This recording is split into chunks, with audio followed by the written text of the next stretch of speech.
Shalom family, trendsetter driving, so you will hear some noise in the background. Now I'm sure everybody is aware, or many of y'all are aware, that Amber Guyger has been found guilty of murder.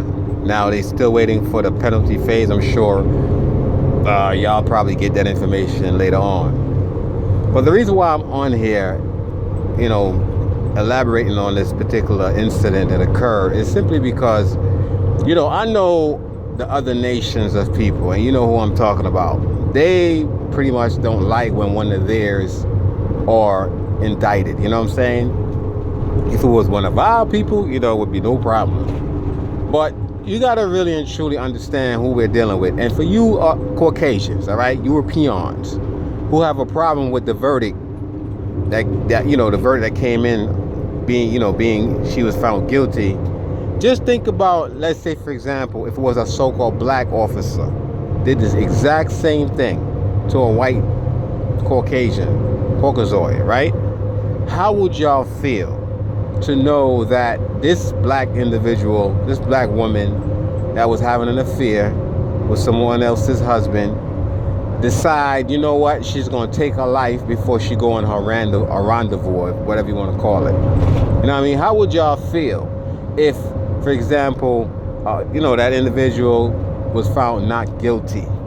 I guarantee this shit wouldn't sit well with y'all. So why do y'all expect, because we're so-called black people, we're supposed to just, accept whatever non-guilty plea, especially when a white officer, gunned down a black individual unarmed. In this case, this man was in his home. It ain't like he was out and about where they could say, oh, he was engaging in any criminal, behavior. This bitch actually went into this man's home and killed him. You know what I'm saying? This man was sitting on his couch eating ice cream, watching TV, and this demon literally went into this man's dwelling place, right? A piece of safety. In other words, a lot of time when you're out and about and shit and you reach home, you're like, oh, thank God that I'm, y'all like to say God and shit. Thank God, I'm home. And you unwind, you take a shower, get your meal, and you just kick up your feet and start watching TV. This was exactly what this man did. And this demon decided, you know what? For whatever reason, I'm sure it's a lot of speculatory reason why she did this shit. I have my own. But she decided, you know what? I'm going to take this man's life. Now, she alleged that she mistakenly took his apartment for hers. Now, the funny thing about it, this man had a red mat in front of his door, right?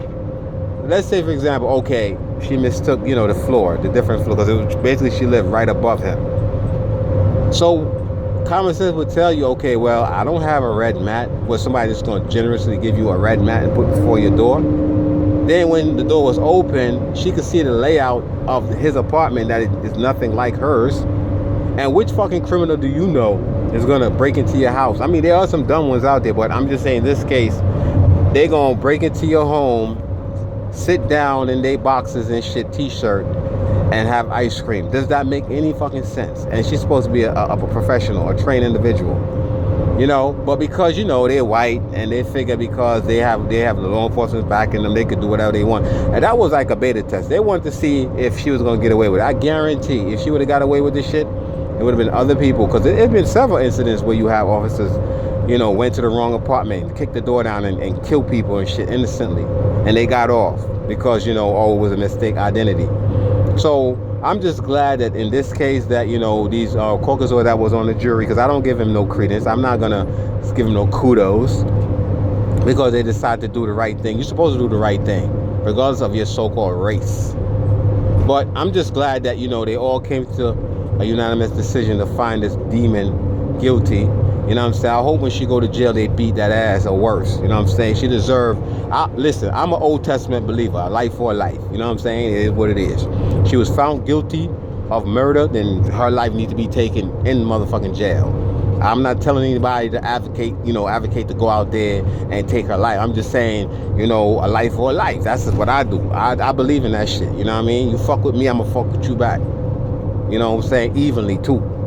So, I don't know, how this shit's gonna pan out as far as the penalty phase. I'm hoping that they give her like 30 to life and shit, because she deserved a life sentence because she took a life. I don't understand. You know what, man? I'm a digress because I don't want to go there and they flag this video and shit. But I hope when she go to jail, justice is served. You know what I'm saying? Accordingly, because she was found guilty of murder. And you know, like I said, y'all like to read the Bible and shit. Talk about the Bible is this and the Bible is that. Well, there's a passage in the Bible that says a life for a life. All right, I'm not advocating for violence towards her, you know, family members or anything like that. But I say when she go to jail, I hope they give her justice, real fucking justice. And with that, I say shalom.